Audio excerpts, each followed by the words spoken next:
말씀 히브리서 12장 1절부터 2절까지의 말씀을 새한글 성경으로 읽었고요. 하나님께서 주시는 말씀 주를 바라보며라는 제목으로 말씀 연회를 나누도록 하겠습니다. 네, 제가 항상 말씀을 이렇게 준비하고 설교를 할 때마다 제가 이제 전임 부목사로서 사역을 계속 하면서 사실은 제가 설교를 감당하는 횟수가 늘어나게 되면서 늘 버거움을 느꼈었던 적들이 있었습니다.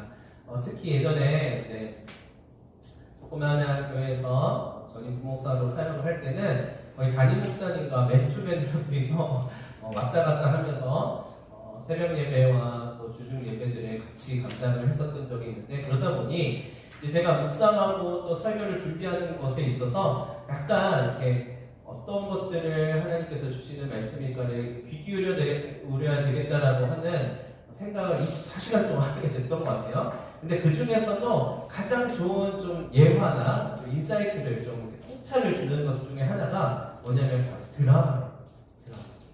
네. 제가 넷플릭스라고 하는 그 OTT 서비스에서 있는 그 드라마들을 많이 보곤 하는데, 예전에 제가 두 교황이라고 하는 드라마를 다큐멘터리 형식의 드라마인데 그걸 본 적이 있어요. 거기서 보면은요, 실화를 바탕으로 제작된 드라마인데 우리가 잘 알고 있는 가톨릭의 실제 교황을 모델로 해가지고 그 이야기들을 담아내고 있습니다. 잠깐 소개를 해드리자면요, 옛날에 교황 베네딕토 16세라고 하는 교황과 이제 그 뒤를 이은 프란치스코 교황이라고 하는 교황 사이에서 있었던 일들을 담아내고 있거든요. 근데 사실은 교황이라고 하는 제도는요, 임기가 정해져 있지 않아요. 이게 어떻게 된 일인가 신기하기도 하지만, 우리 기독교에는 목사님들은 은퇴하는 시기가 되고 또 은퇴를 하고 또 나름대로 임기가 있는데요, 교황이라고 하는 이 가톨릭의 제도는 죽을 때까지가 임기입니다. 그리고 나면 또 새로운 사람을 뽑게 되어 있는데, 아직 죽지 않은 교황이 있는데 자진해서 사임하게 되는 굉장히 이례적인 일이 생겼다는 것이에요. 그래서 그때 당시에는 이제 바티칸이 떠들썩해지는 사건이 일어나게 된 것이에요. 근데 그 주인공의 이름은 라칭거라고 하는 교황이에요. 어떻게 보면은 굉장히 권위적이고 폐쇄적인 그 문화권 안에서 이 사람이 자진해서 사임을 하겠다라고 이야기를 했는데, 그러면서 새로운 사람을 뽑는 과정에서 많은 골머리를 앓게 되었다고 해요. 결국에는 지금 교황이 프란치스코 교황이 되게 되는데요, 그 과정에서 쉽지만은 않았다고 해요. 왜냐하면 프란치스코 교황도 자기가 교황이 될 거라고 생각하지 못했고 또한 원하지 않았기 때문이에요. 그런데 이 두 교황이 서로 의견이 충돌이 있었지만 서로 대화를 하다 보니까 서로 다른 온도차를 이제 극복해가는 이야기들이 펼쳐지게 돼요. 자, 그 과정에서 어떤 일이 벌어지는 것을 제가 인상 깊게 봤냐면, 나름대로 자신의 아픔과 부끄러운 과거들과, 그리고 소위 말해서 가톨릭이라고 하는 직제에서 굉장히 높은 직분을 감당하면서도 자격이 없는 자신의 모습을 발견하면서 고백하는 모습을 보이더라고요. 제가 이것을 보면서 뭔가 울림이 있었어요. 저는 아직 여러분들이 보시기에도 굉장히 낮은 자리에 있지만, 어쩌다 보면 나이가 들면서 또 이 목사로서 교회라고 하는 공동체를 섬기다 보면 높은 직분 안에 또 올라가게 될 수도 있잖아요.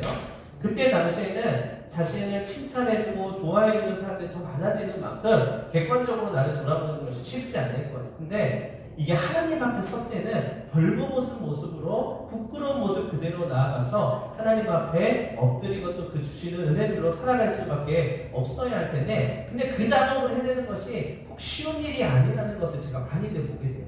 근데 이 두 교황이라고 하는 드라마에서 보니까 이런 이야기를 하더라고요. 대화하는 와중에 아주 제가 인상 깊게 봤었던 장면이 있었는데, 그건 뭐냐면 라칭거 교황이 이제 베르골리오 추기경에게 이제 더 이상은 하나님의 음성이 들리지 않는다라고 고백하는 장면이에요. 하나님의 음성이 이제는 더 이상 들리지가 않는데요. 세계에서 제일 높은 가톨릭의 수장 자리에 있으면서 너무너무 괴로움이 있는데, 그 괴로운 것 중에 가장 큰 것이 뭐냐면 하나님의 음성이 들리지 않는다는 것이에요. 그래서 자진해서 나는 사임을 해야 되겠다. 왜냐하면 이 자리에 있으니 오히려 하나님의 음성이 안 들리고 저기 다시 낮은 자리에서 가난하고 어려운 사람들이 섬기는 자리로 가야만 하나님께서 나에게 들려주시는 음성이 내가 들을 수 있는 상태가 될 것 같다라는 이야기를 하더라고요. 그 전까지만 해도 친밀하고 가까웠었던 하나님과의 관계 속에서 이제는 사제가 되고 뭔가 이제 높은 직분 추기경과 교황 자리까지는 올라갔지만 하나님이 내 안에서 느껴지지 않는다는 것을 깨닫는 순간 그것이 너무나도 무서웠다는 거예요. 깊은 침묵 가운데서 그분의 음성이 사무치도록 그립다고 느끼고 그 모습을 그리워하는 모습을 나타내었다는 것이죠. 그러고 나자 이제 이 베르골리오라고 하는 추기경이 그러면 제가 이 하나님께서 주시는 교황이라고 하는 직분을 한번 대신 감당해 보도록 하겠습니다 해서 그 다음 교황이 되거든요. 근데 제가 이 장면을 보면서 이것을 깨달았어요. 뭐냐면 우리가 어차피 살아봤자 100년 남짓한 인생이란 거 아니에요.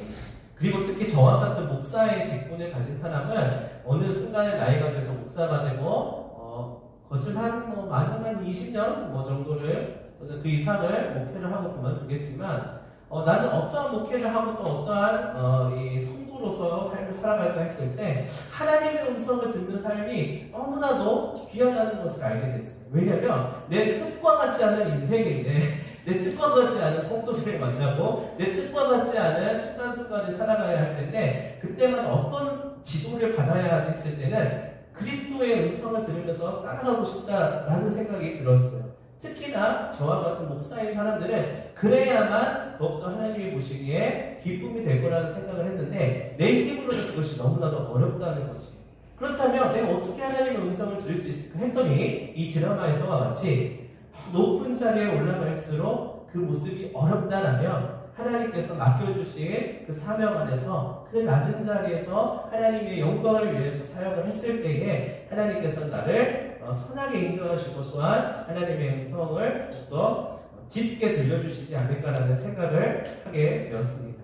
사실 이게 쉬운 일은 아니에요. 이 베네딕토 교황도 쉽지만은 않았을 거예요. 그러나 결국에는 물러나게 되거든요. 그리고 나서 다시 그분의 음성을 갈망하고 자신이 지고 있던 그 교황의 무게를 내려놓고 이제는 가장 소중한 그분과의 교제로 나아가게 되는 거예요. 이것은 사실 굉장히 세상적으로 보면 미련한 짓일 수도 있지만 자신의 부끄러움을 직면한 거예요. 내가 교황이라고 하는 직분은 있지만 하나님 앞에 서기에 너무나도 부끄럽고 하나님의 음성이 더 이상 들리지 않는 이 괴로움 속에서 이 자신을 인정하고 하나님 앞에 나아가고자 하는 그 무엇이 더 중요한 건지를 깨닫는 모습을 통하여서 오히려 하나님께서는 선한 인도하심을 나타내신 거예요. 아무리 높은 자리에 있어도 하나님과의 동행이 없으면 불행해질 수 있다는 것이에요. 성경에 봤더니요, 이 우선순위라고 하는 문제가 되게 중요하더라고요. 왜냐하면 창세기에서도 죄를 말할 때 죄가 다른 게 아니라 이 우선순위 때문에 갈라지게 되었다는 것이에요. 하나님의 말씀 앞에 서서 하나님을 내 삶의 우선순위로 여기면요, 연약한 죄인의 모습이 있어도 그 모습 속에 하나님께서 빚어가신 인생이 있는데 내 연약함을 가리려고만 하다 보면은 하나님의 자리가 밀려나게 되고 결국 모든 선택을 내가 하게 되니 결국에는 그 가운데서 내 중심성으로서 삶을 살아가게 된다는 거예요. 그게 바로 다른 말로 말하면 죄라고 말을 한다고 합니다. 나의 중심에 내가 뿌리를 내리고 자리를 잡고 있게 되면 처음엔 의도치 않았어도 그게 자연스럽게 하나님의 인도하심이 아닌 내 스스로 나의 욕망을 성취하는 단계로까지 나아가게 된다는 것이에요. 내가 제어할 수 없는 그분의 개입이 부담스러워진대요. 자, 교회를 다니고 성경을 읽고 말씀을 듣는다는 것은 내 마음대로 살겠습니다라고 하는 마음을 내려놓고 하나님의 음성을 그래도 100%는 아니더라도 내 삶 속에 비추어보고 조롱해보겠습니다라는 표시인데 이제는 그 개입이 부담스러워진다는 거예요. 왜냐하면 내가 중심이기 때문에 내가 선택하고 세상 속에서 원하는 바를 취하면서 되도록은 이 내 안에 있어서 보여주고 싶지 않은 것은 안 보이게 가리고 눈으로 드러나는 외면만을 보여주고자 하는 기계가 된다는 것입니다. 마치 가면을 쓰듯이 철저하게 이제 속이고요. 이제 그 나이대에 맞게 살아가면 되는 것입니다. 자, 아무도 모른다면, 아무도 뭐라 하지 않는다면, 아무도 건드리지 않는다면 더욱더 견고하게 자신만의 성을 쌓고 자기마가 만들어낸 그런 루틴에 따라서 그 법칙에 따라서 살기만 하면 돼요.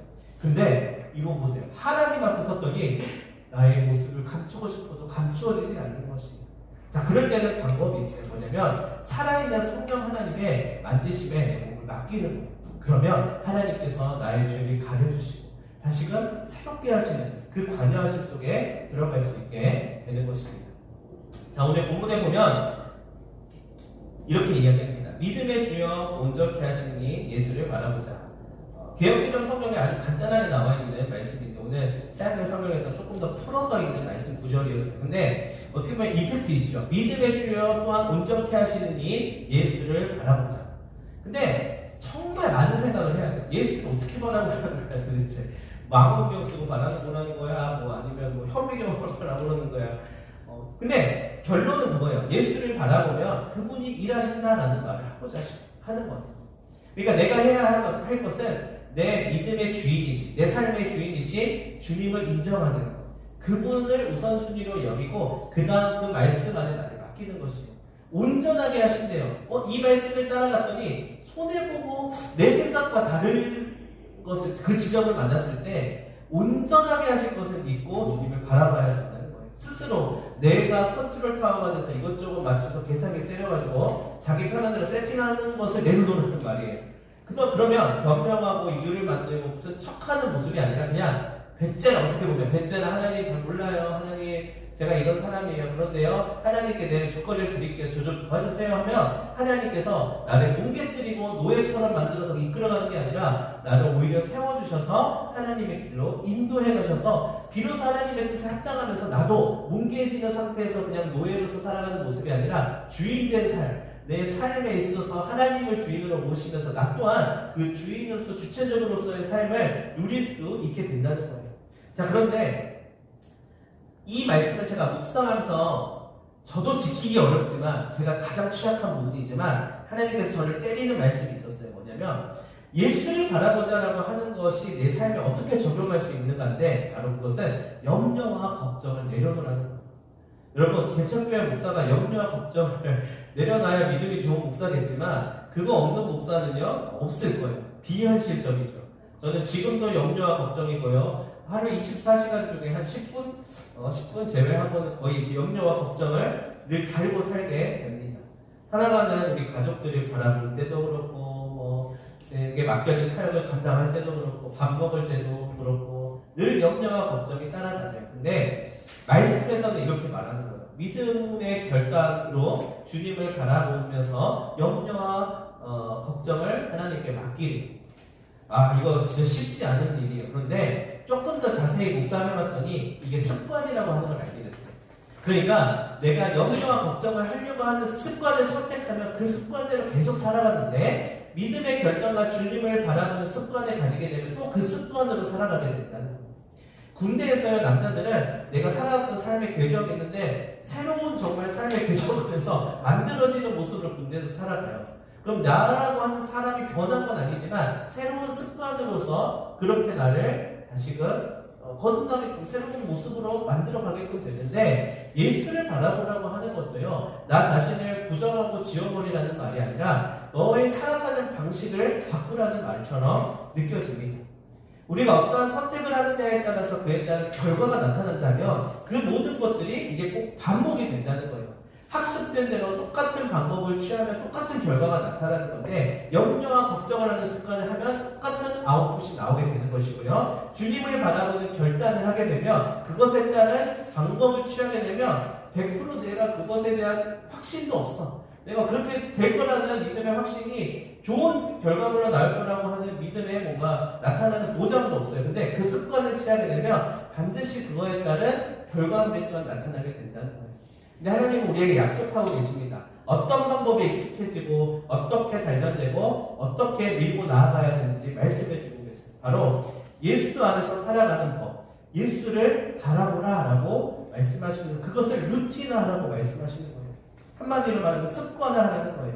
이 말은 상황에 따라서 변개하는 게 아니라 어떠한 상황이든지 이 방법을 취하라는 것입니다.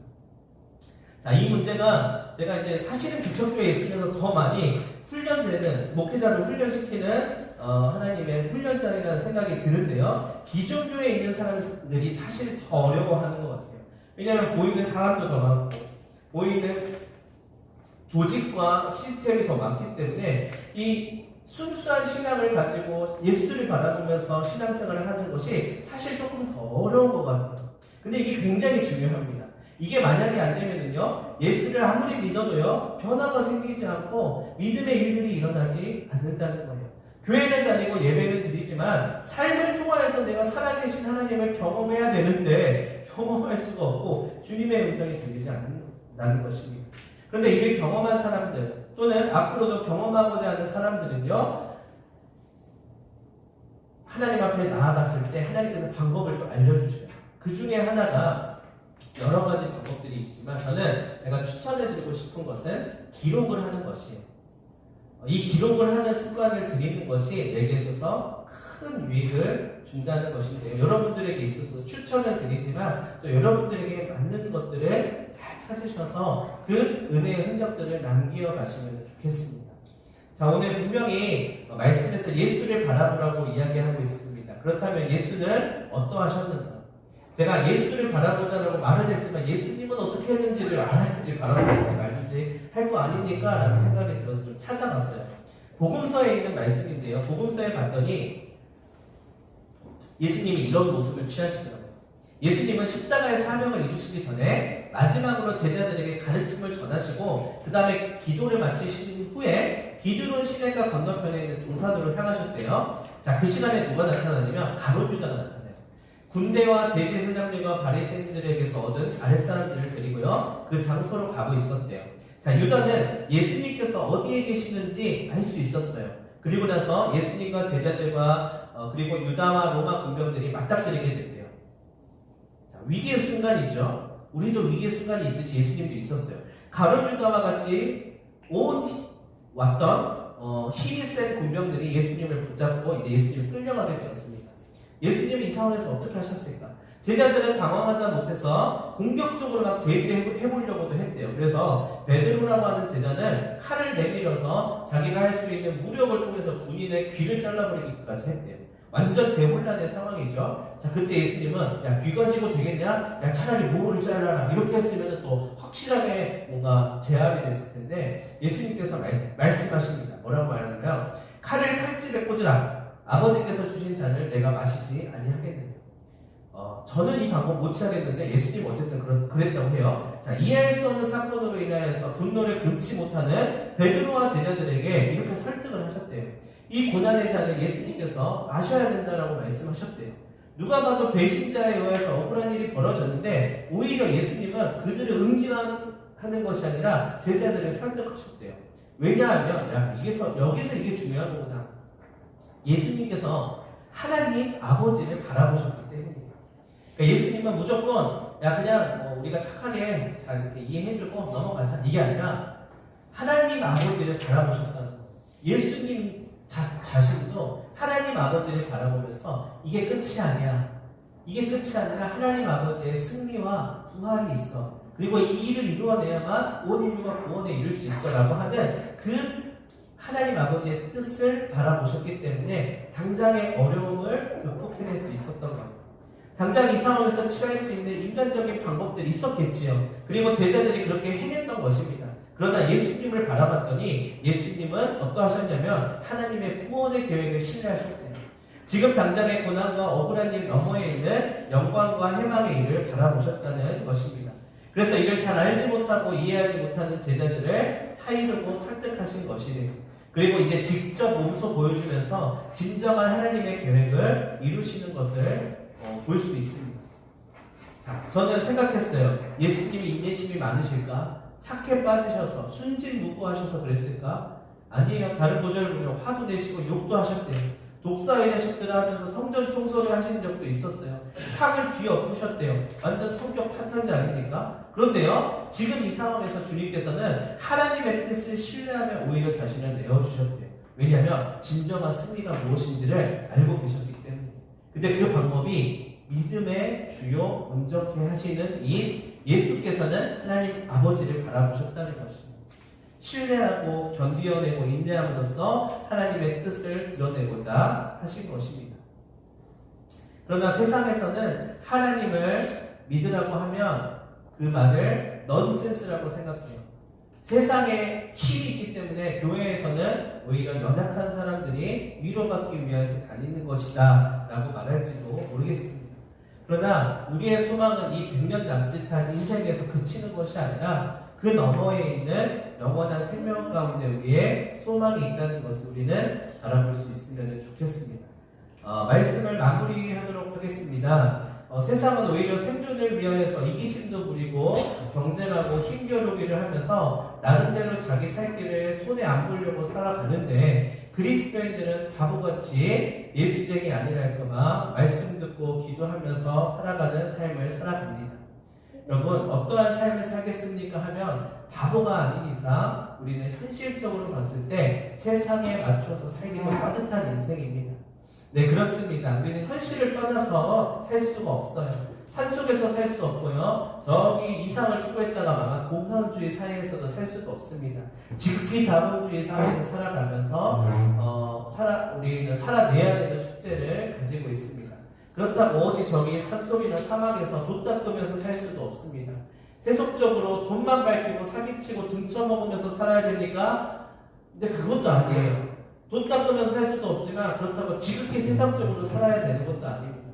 중요한 것은 이거 아니면 저거 이렇게 흑백 논리를 취하라는 말이 아니라 내 안에 계신 예수 그리스도가 살아 숨쉴 수 있도록 그 예수를 바라보면서 비록 힘들지만 이 자본주의에 찌들어 있는 사회를 살아가야 되지만 비록 경쟁 속에서 힘들게 살아가야 되지만 그럼에도 불구하고 예수를 바라보려고 눈이 시리도록 그 빛을 향해서 나아갔을 때 주님은 그것이 뻥이 아니라 거짓말이 아니라 참된 진리와 생명이 있다는 것을 보여주실 것이라는 그런 소망을 품는 것이에요. 참 좋은 분 주님이 저기 우주 바깥에 있는 게 아니라 내 안에 있으면은요 세상 속에 있지만 구별될 수 있습니다. 높은 자리에 있지 않아도요 내가 하나님과 함께 동행하는 기쁨을 알 수 있고요 또한 혼자만 잘나서 남을 정죄하고 판단하며 자기 의를 드러내는 삶을 굳이 살지 않아도 돼요. 오히려 그분으로 인하여서 세상과 삶을 바라보고 살아가는 관점이 달라지고 그 습관을 취함으로 인하여서 이제는 삶을 살아낼 힘이 생깁니다. 그런데요 제가 이렇게 말은 하지만 말하고 나서 5분 후에 이놈의 목회, 이놈의 세상이 이렇게도 힘들어서 못해먹겠네 이런 생각도 급속도로 갑자기 밀려오기도 합니다.